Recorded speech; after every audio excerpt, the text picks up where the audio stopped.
The use of UV phototherapy device UVB lamp for vitiligo-psoriasis. Day 1, from 8 to 11 p.m. Irradiate for vitiligo or psoriasis.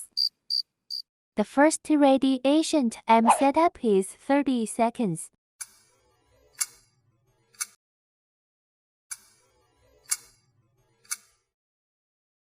Day 2, from 6 to 8 am.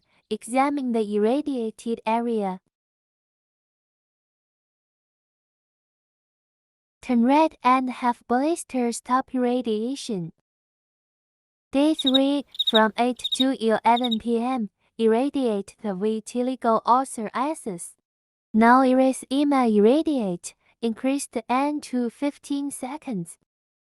Erase become less. Keep the same time as last time. Erase disappear. Increase the N% time.